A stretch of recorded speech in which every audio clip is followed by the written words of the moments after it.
Good morning. आप लोग हमारे साथ जुड़े हुए हैं अध्ययन गुरु चैनल की तरफ से और केमिस्ट्री क्लियर कर रहे हैं रुवैद आलम के द्वारा। आज हम आपको एटॉमिक स्ट्रक्चर के बारे में वीडियोस दे रहे हैं। जैसा कि हम लोग सभी जानते हैं कि बहुत छोटी छोटी सी बातों को पहले सीख लिया जाए।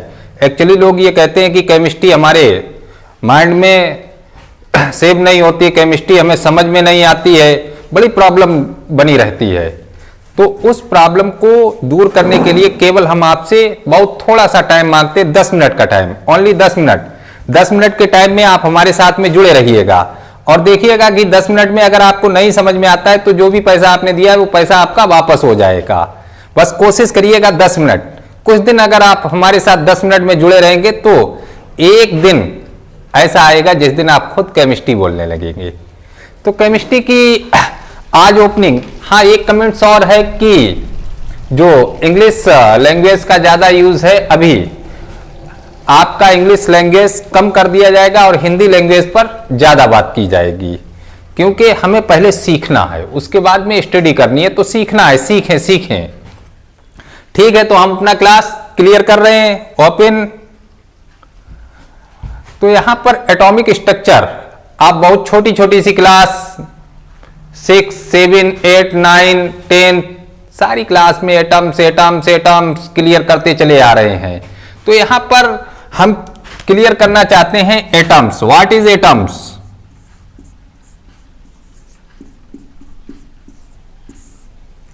इसे हिंदी में हम लोग क्या कहते हैं? परमाणु।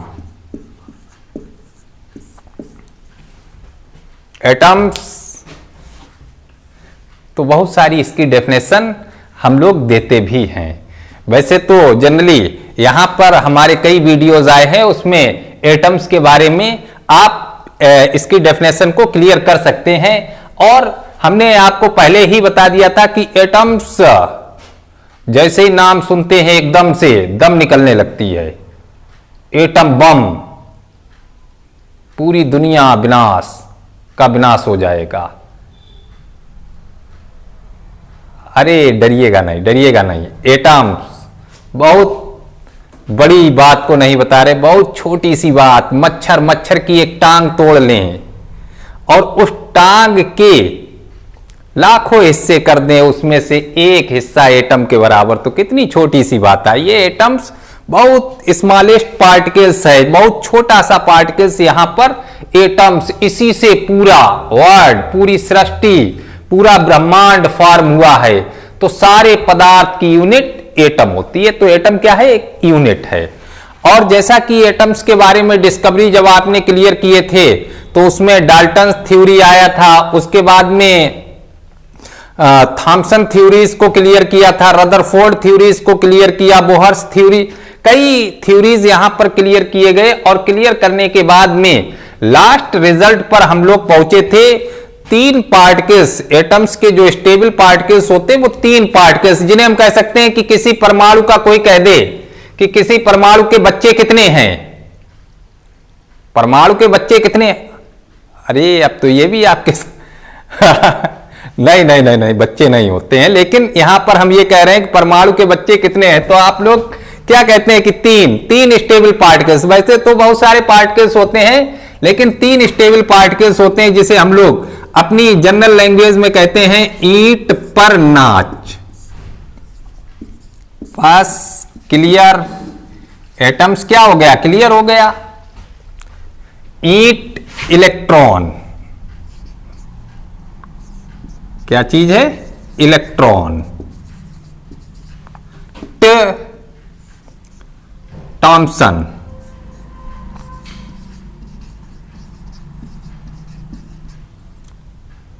पर प्रोटॉन, रदरफोर्ड,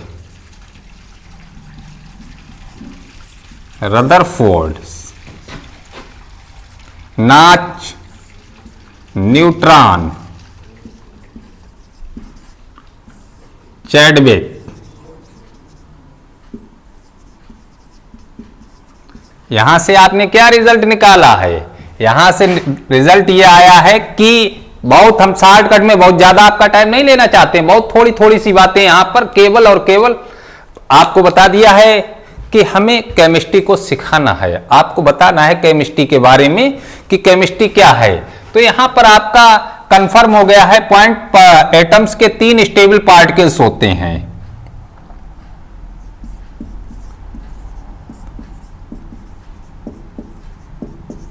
स्थायी कण, एटम्स के कितने स्थायी कण होते हैं, पार्टिकल्स होते हैं 3, जिसमें कौन है इलेक्ट्रॉन, दूसरा कौन है प्रोटॉन और तीसरा कौन है न्यूट्रॉन।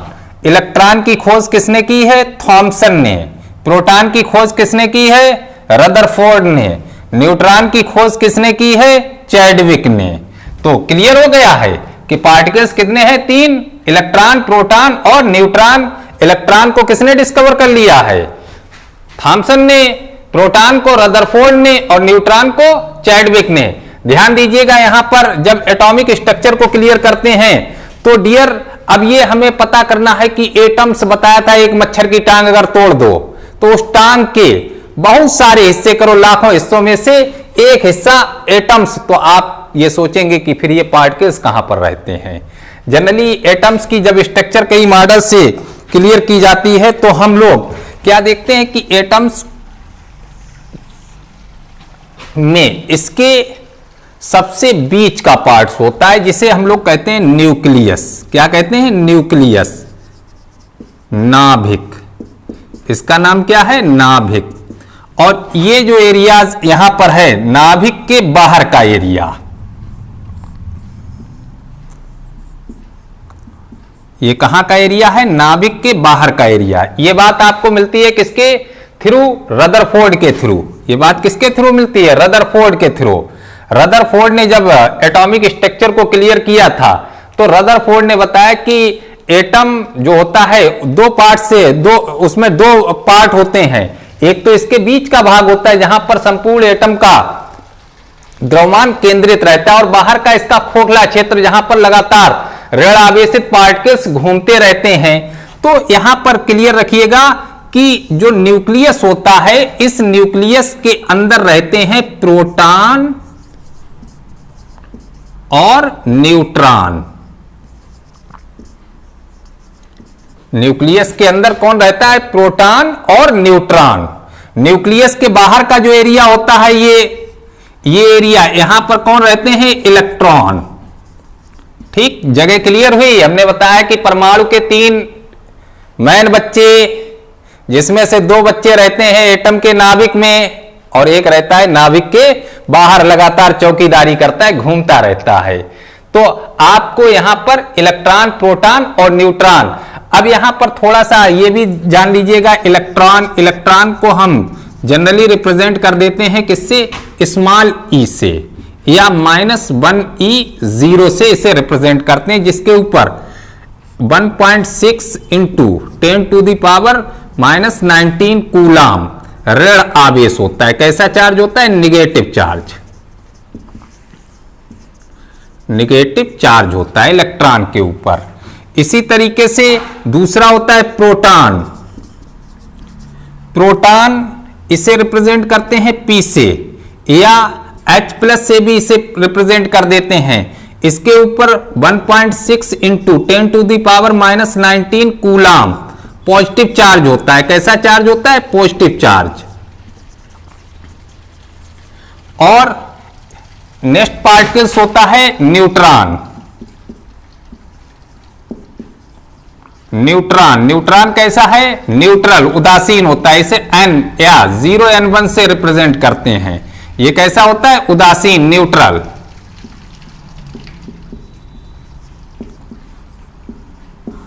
तो देख लीजिएगा यहां पर 3 particles, electron, proton, neutron. Electron पर नेगेटिव चार्ज, प्रोटॉन पर पॉजिटिव चार्ज और न्यूट्रॉन कैसा है, न्यूट्रल है। तो यहां तक बात आपको क्लियर हुई कि नहीं हुई है, बताइएगा। डाउट, एनी डाउट, स्क्रीनशॉट लीजिएगा।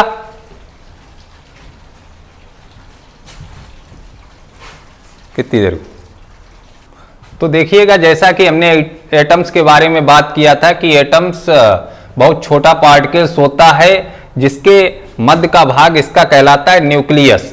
न्यूक्लियस ये रदरफोर्ड के द्वारा यहां पर क्लियर किया गया। न्यूक्लियस में रहते हैं प्रोटॉन और न्यूट्रॉन। न्यूक्लियस के बाहर का जो एरियाज होता है वो ऋणावेशित होता है, वहां पर घूमते रहते हैं कौन?